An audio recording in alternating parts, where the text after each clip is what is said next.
बता दीजिए, ये देखो, ये नेशनल पॉलिटिकल पार्टी का ऑफिस में ऐसे मार्जिन करने के लिए आपको किसने दिया? आपको इस तरह की हिम्मत है?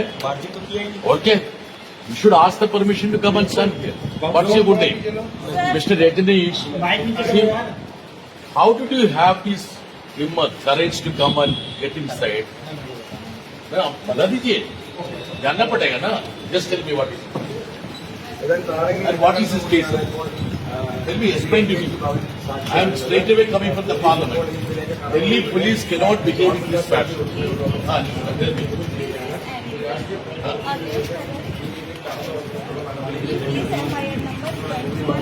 I know this case. I know this case.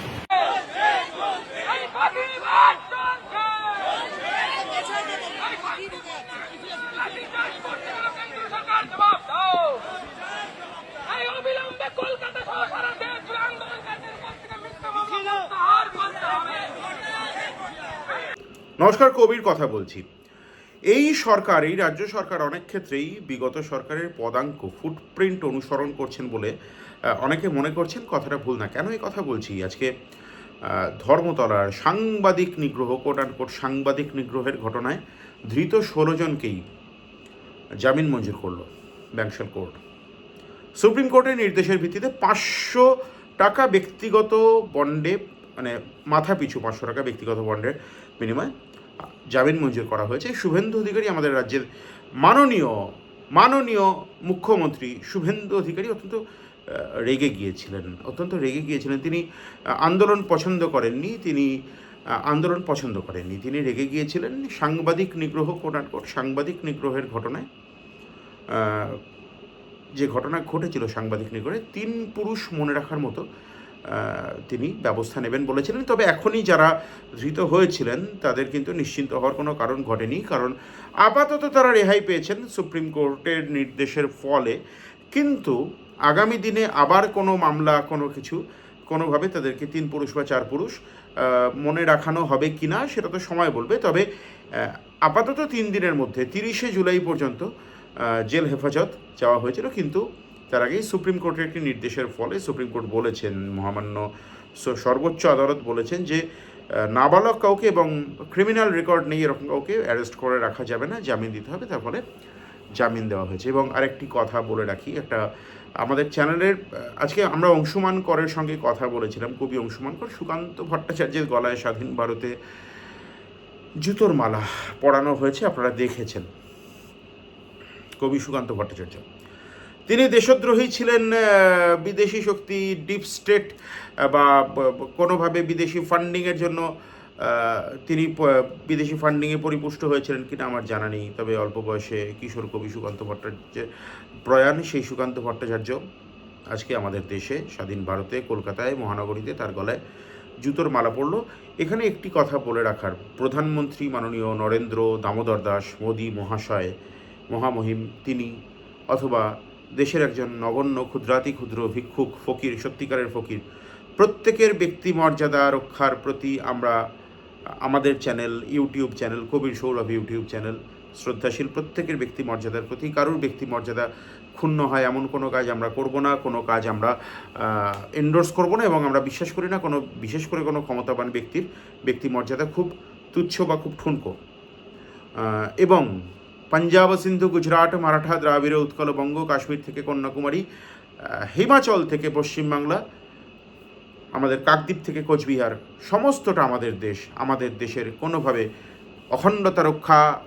অখণ্ডতা বিঘ্নিত হয় এমন কোনো কাজ আমরা কোনো মতে সমর্থন করব না। কিন্তু আমাদের দেশের ভবিষ্যৎ, অর্থাৎ শিক্ষা, স্বাস্থ্য ইত্যাদি বিষয় যদি কোনোভাবে সেগুলো প্রশ্নের মুখে পড়ে, তাহলে আমরা কিন্তু অবশ্যই প্রতিবাদ করব। কোনো ধরনের কোনো বিচ্ছিন্নতা না, অখণ্ডতাকে রক্ষা করে, সার্বভৌমত্বকে রক্ষা করে এবং সরকার বদলের নামে কোনো ধরনের, আমরা বারবার করে বলছি, যদি সত্যি বারবার করে উল্লেখ করছি, প্রয়োজন উল্লেখ করা, কোনো ধরনের কোনো বিচ্ছিন্নতাবাদী বা কোনো উগ্রবাদী কোনো বিদেশি শক্তি বা স্বদেশী শক্তি, অভ্যন্তরীণ শক্তি দেখিয়ে আমরা যে অনৈতিকভাবে বেআইনিভাবে সরকারকে বিপাকে ফেলতে চাইছি, আমরা তার বিরুদ্ধে সোচ্চার হব, প্রাণ অবধি দিতে রাজি। কিন্তু সরকারেরও দায়িত্বের মধ্যে পড়ে দেশের ভবিষ্যৎকে সুরক্ষিত রাখা। এবং আবারও বলছি, লাল পতাকা পুড়ছে, পুরুক, সেটা হওয়ারই কথা, বোধহয় অন্য কিছু হওয়ার কথা ছিল না। কারণ বিজেপির শাসক দলের স্বাভাবিক শত্রু সিপিআইএম। আমরা চাইবো না সিপিআইএম যদি কোনোদিন সরকারি ক্ষমতায় আসে তাহলে এই ধরনের কোনো বর্বরতার পরিচয় তারা দিন। তারা কী করবেন সে তো সময় বলবে। এবং ঐশী ঘোষ, তাকে অ্যারেস্ট করার জন্য একটি সর্বভারতীয় এবং জাতীয় রাজনৈতিক দলের অফিসে পুলিশের হানা, আপনি কীভাবে দেখছেন? কিছু দৃশ্যপট দেখবেন, সঙ্গে থাকুন, অংশুমান করের বক্তব্য শুনবেন, এবং যারা প্রথমবার এই চ্যানেলে আসছেন সাবস্ক্রাইব করবেন। নমস্কার।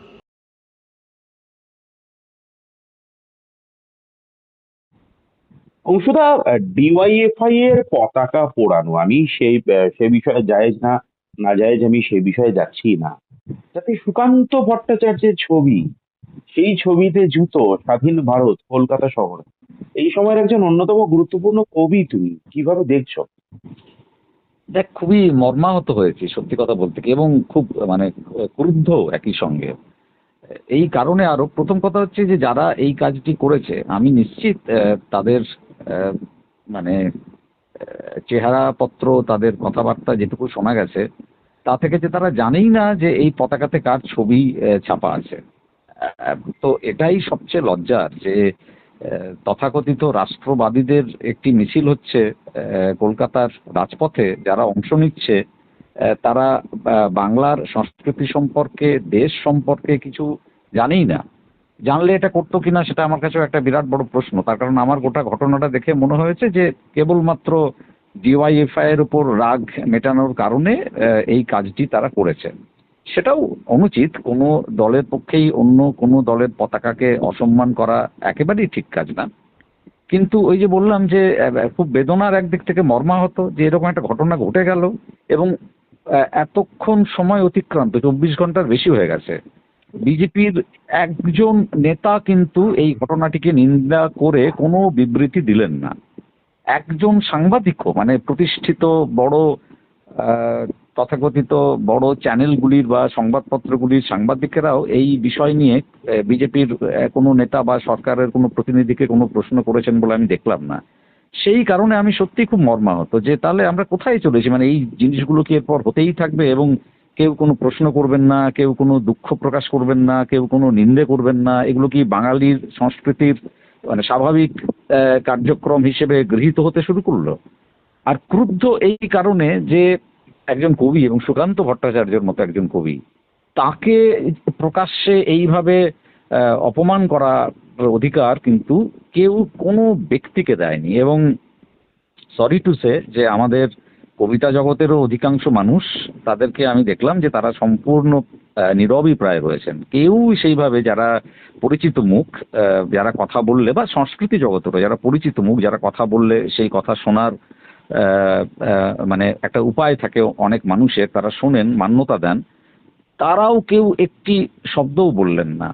তো যে কারণেই আমি সত্যি কথা বলতে কি যুগপৎ মর্মাহত এবং ক্রুদ্ধ। মানে আমার তো মনে হচ্ছিল এমন একটা কিছু করি যাতে এদের একটা শিক্ষা দেওয়া যায়। কিন্তু আমি তো একজন মানে ব্যক্তি মানুষ, সামান্য কবিতা লেখার চেষ্টা করি, আমার আর ক্ষমতা কতটুকু। তো আমি আমার মতো করে একটু প্রতিবাদ করেছি, এই আর কি। অংশুমানদা, শুরু থেকেই এই সরকারের একদম শুরুর সময় থেকে যদি তোমার ফেসবুকের টাইমলাইন কেউ ঘুরে আসেন তাহলে দেখতে পাবেন, এবং তুমি বারবার করে প্রকাশ্যেও বলেছো, বিভিন্ন বড় মিডিয়া হাউসে বলেছো, আমাদের মতো অতি সামান্য নগণ্য মিডিয়া হাউসেও বলেছো একই কথা, যে সরকারের গঠনমূলক সমালোচনা করবে, অবশ্যই অন্ধ বিরোধিতা করবে না, ভালো কাজকে ভালো, খারাপ কাজকে খারাপ বলবে। এবং তুমি বিভিন্নবার আমি দেখেছি যে বিজেপির মাননীয় রাজ্য সভাপতি সমীর ভট্টাচার্য, তার সংস্কৃতি বোধ, তার একজন আহ, তুমি অনুরাগী, সেই জায়গায় দাঁড়িয়ে সমীক ভট্টাচার্যের মতো মানুষ, যিনি কবিতা পড়তে ভালোবাসেন, কবিতা কোট করেন, তার কাছ থেকে তুমি কি আশা করো, কি পদক্ষেপ আশা করো? না, আমি তো এটাই বললাম প্রথমেই। প্রথম কথা হচ্ছে, আমি সত্যিই বিজেপির অন্ধ বিরোধিতা কেন করব? আমার নিজস্ব একটা রাজনৈতিক মতাদর্শগত অবস্থান আছে, কিন্তু সেই মতাদর্শগত অবস্থান আমার সমস্ত মতামতকে সারাক্ষণ প্রভাবিত করতে থাকবে এমন মূর্খের স্বর্গের বাসিন্দা আমি নই। যে কারণে আমি খোলা মনে প্রশংসা করেছি।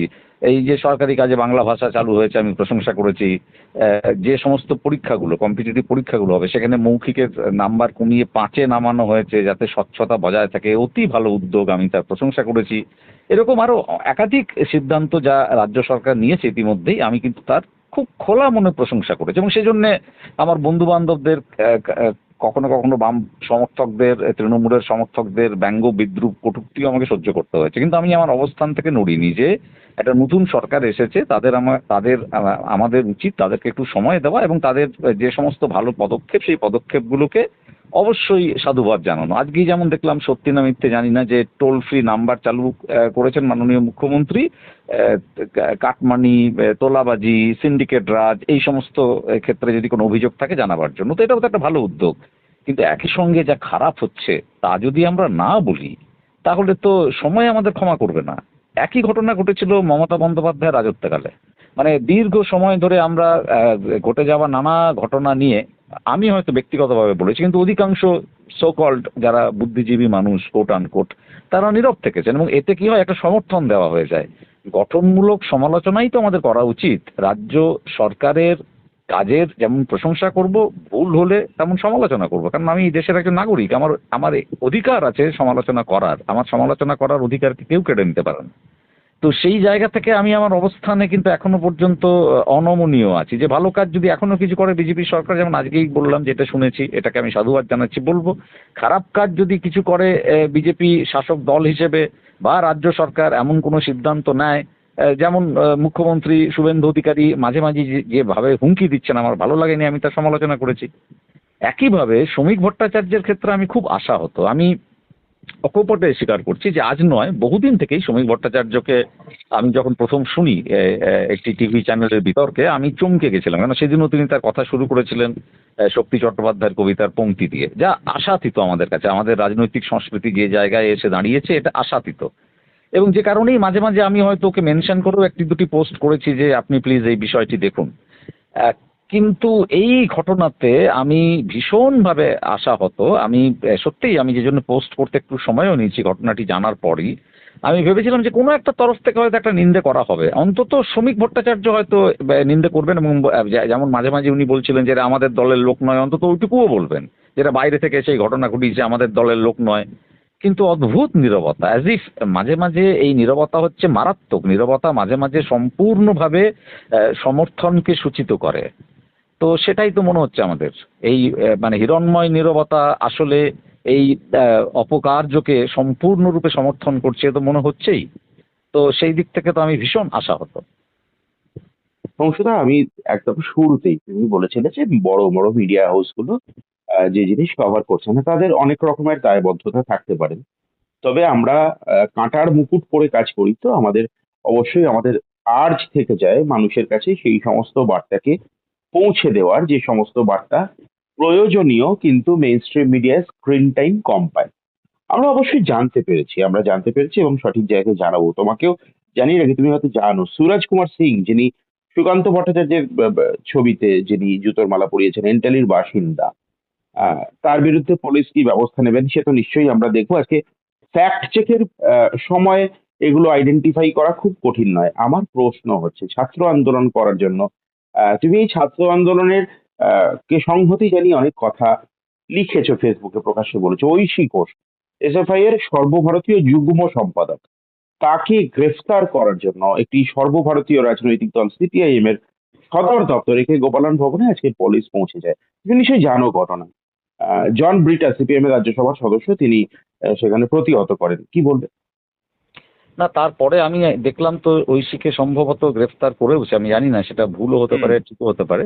হুম। তো এটা তো মানে আমি দেখতে চাই যে সিজেপি কি করছে, ককরোচ জনতা পার্টি কি করছে। তার কারণ ককরোচ জনতা পার্টি যখন এই ধর্ণা তুলে নেয়, অবস্থান বিক্ষোভ তুলে নেয়, তখন অন্যতম শর্তই তো ছিল এটা যে যারা আন্দোলনে অংশ নিয়েছে তাদের কাউকে গ্রেফতার করা যাবে না, কারোর বিরুদ্ধে কোনো মামলা চালু রাখা যাবে না।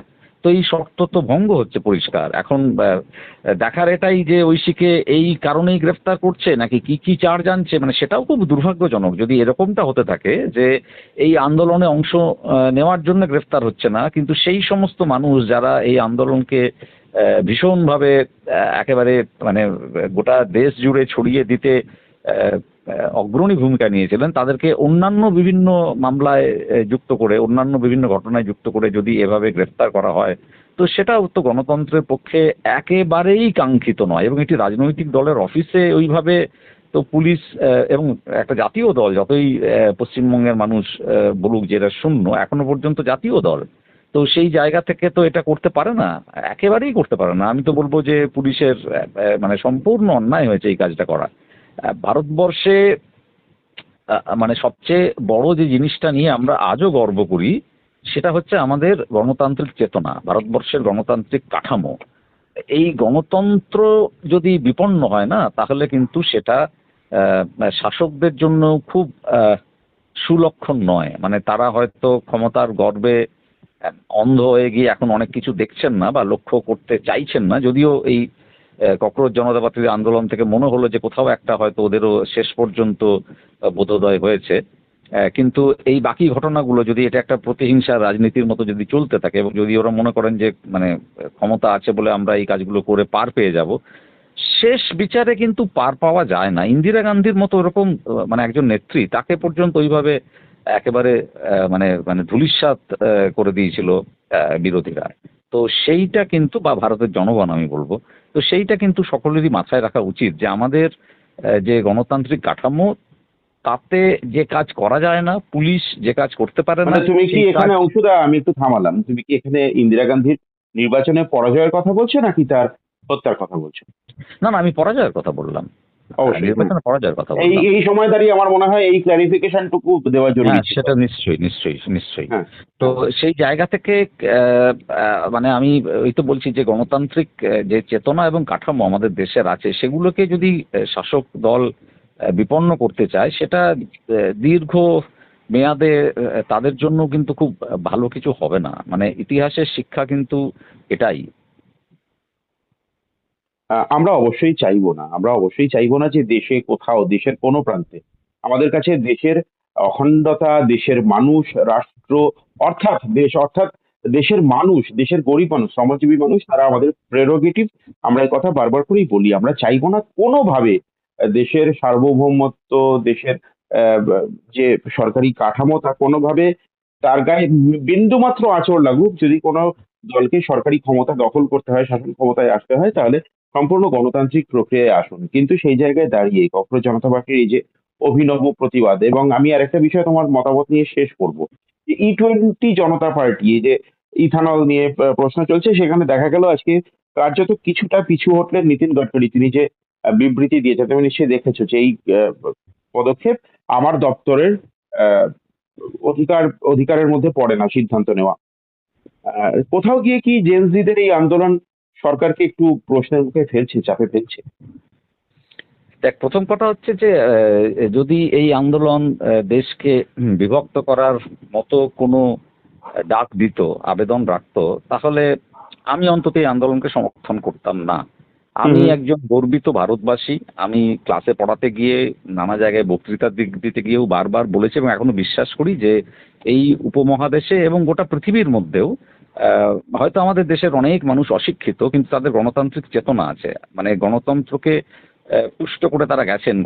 সবচেয়ে এই উপমহাদেশের মধ্যে সবচেয়ে মানে শক্ত গণতন্ত্রের ভিত্তি যে দেশে প্রতিষ্ঠিত হয়েছে, সেই দেশটার নাম ভারতবর্ষ। অবশ্যই। এই ভারতবর্ষকে যদি কেউ খণ্ড বিখণ্ড করতে চায়, আমি একেবারেই তাকে সমর্থন করব না। যেমন যদি কাশ্মীর মাঙ্গে আজাদি বলে কেউ সেই দাবি রাখেন, তাহলে আমি বলবো যে সেই দাবিটাকে তার একটু ভেবে দেখা উচিত যে এইখানে দাঁড়িয়ে তিনি সেই দাবি রাখতে পারেন কিনা। হ্যাঁ, সরকারের হয়তো ভাবা উচিত যে এরকম একটা দাবি উঠছে কেন, বা মণিপুর নিয়ে সরকারের হয়তো ভাবা উচিত, কিন্তু তার জন্যে কাশ্মীরকে দেশের থেকে পৃথক করে দিতে হবে, এই রকম কোনো ভাবনা চিন্তাকে প্রশ্রয় দেওয়ার মতো মানুষ আমি একেবারেই নই। কিন্তু যদি কেউ বলে ভুক মারিছে আজাদি, আমি তার পক্ষে রয়েছি অবশ্যই। কেউ যদি বলে অবশ্যই। ভেদভাব সে আজাদি, আমি তার পক্ষে রয়েছে অবশ্যই।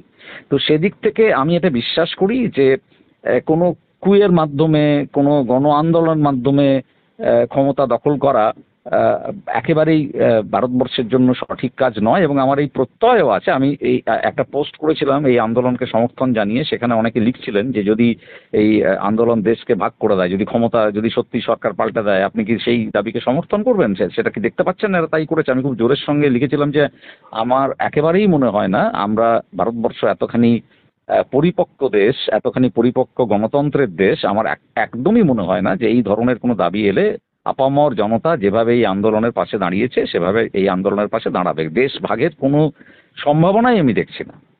তো যে কারণে এটা খুব পরিষ্কার করে দেওয়া দরকার যে আমরা যারা এই আন্দোলনকে সমর্থন দিয়েছিলাম, দেশ ভাগের কোনো চক্রান্ত আছে এর মধ্যে যদি আমরা জানতে পারতাম, যদি আমরা জানতে পারতাম যে সত্যি সত্যি ডিপ স্টেটের একটা বিরাট বড় ভূমিকা এখানে রয়েছে, তাহলে আমরা এই আন্দোলনকে যেভাবে সমর্থন দিয়েছি দিতাম না।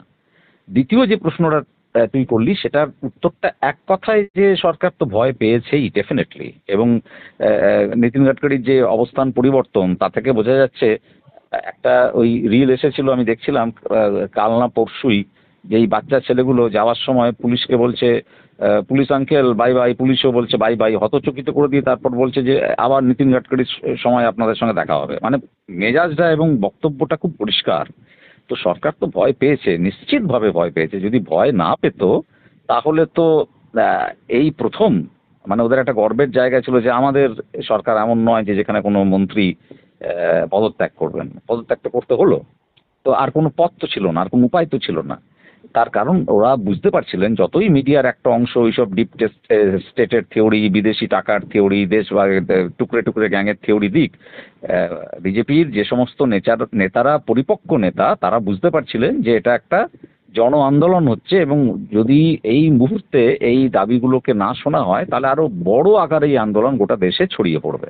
তো সেই কারণে ওরা তো ডেফিনেটলি চিন্তিত হয়েছেন, ডেফিনেটলি ভয় পেয়েছেন। এবং এই আন্দোলন একটা বার্তা ওদেরকে দিয়েছে যে যা ইচ্ছা তাই করব, কেবলমাত্র আমার হাতে সংখ্যা রয়েছে বলে সংসদে, সেটা বোধহয় ভারতবর্ষ মেনে নেবে না।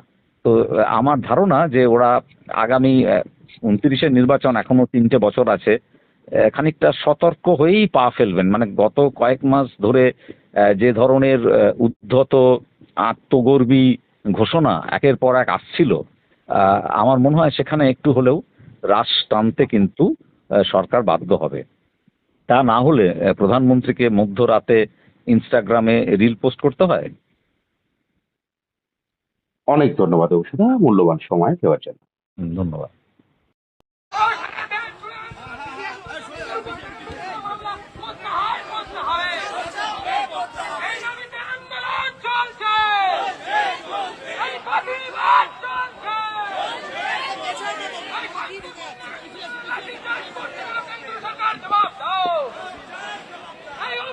কলকাতা সহ সারা দেশ জুড়ে আন্দোলনকারীদের উপর থেকে মিথ্যা মামলা প্রত্যাহার করতে হবে।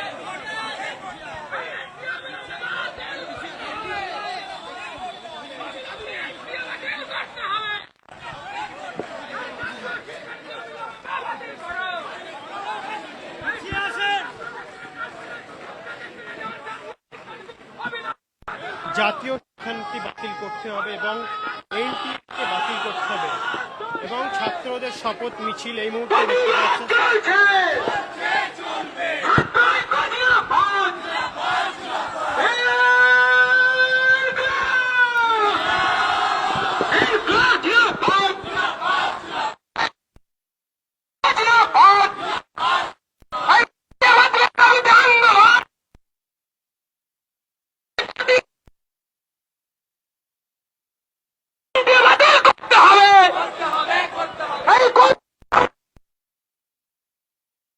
প্রত্যাহার করতে হবে।